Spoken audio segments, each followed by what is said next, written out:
When sea levels rise, most cities will drown.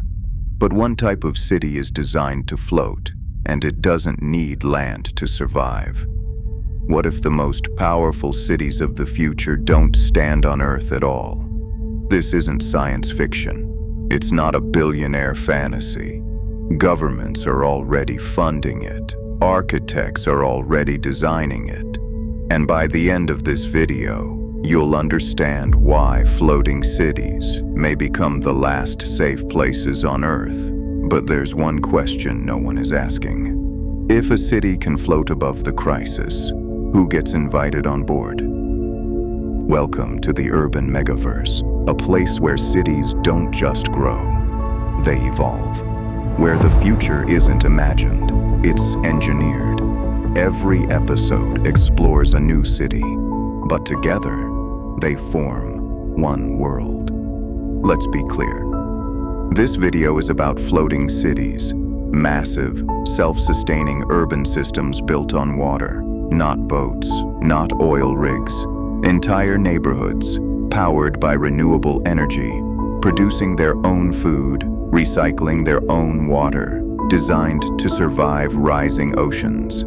Projects like the Oceanics Floating City concept, supported by the United Nations, are already being developed. In places like the Malay, where rising sea levels threaten to erase the nation entirely. This is not about luxury, this is about survival. But ask yourself, why are we still building cities as if the ground beneath us is permanent? Why do we treat land as if it's guaranteed? In the US, Miami floods. In the UK, coastal erosion accelerates. In Europe, storm surges intensify. In Australia, climate volatility expands. In Canada, Arctic ice collapse changes everything. We insure homes, we reinforce walls, we build sea barriers. But what if that's the wrong fight? What if instead of resisting the water, we learned to live on it? Would floating cities be a symbol of resilience or surrender? Would you feel safe living in a city that moves with the waves? Or would you feel untethered? Now imagine this. You wake up, no traffic noise, no sirens. The city gently shifts beneath your feet. Solar panels stretch across the horizon. Food grows vertically inside climate-controlled domes. The ocean isn't the enemy, it's the foundation. But there's a cost. Floating cities aren't just engineering projects, they are social filters. They require high investment, advanced technology, controlled systems, which means not everyone gets access. And suddenly, floating stops sounding peaceful. It starts sounding selective. Here's the truth. Floating cities are modular, built from hexagonal platforms, engineered to connect like cells in a living organism. If one section fails, the rest survives.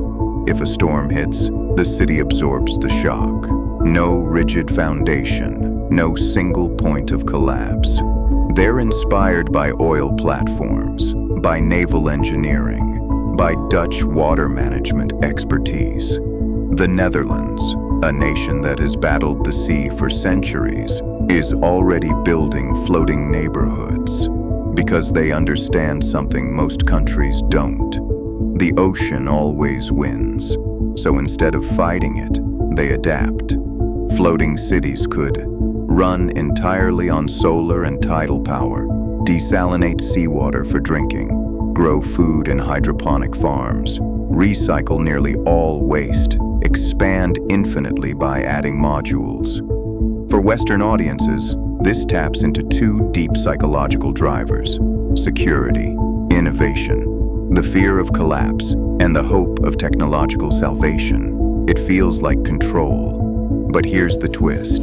Total efficiency often means total monitoring. Closed systems require data, energy tracking, water tracking, population density optimization. The same systems that protect you also watch you. Would you trade privacy for survival? Would democratic nations accept hyper-managed cities, or would floating cities become exclusive zones for the wealthy? Now imagine the year 2050. Storms intensify, insurance markets collapse in coastal regions, millions migrate inland. But offshore, a floating metropolis thrives, clean, stable, protected, and people on land begin to ask, why are we rebuilding again when they never needed to? What happens when the safest city is no longer on land? Do governments relocate power centers offshore? Do corporations build private floating headquarters? Do nations redraw borders on water? And if a city floats outside traditional territory, who controls it? The future may not belong to the tallest skyline or the richest soil. It may belong to the cities that refuse to sink. But survival has always reshaped civilization. When we moved from caves to villages, villages to cities, cities to megacities, power followed structure. So when cities float, power will float with them. The question isn't whether floating cities will exist. The question is, when the world drowns, will you be standing on land or living above it? The future doesn't arrive all at once. It unfolds, city by city. And the next one may change everything you thought was possible. This is Urban Megaverse.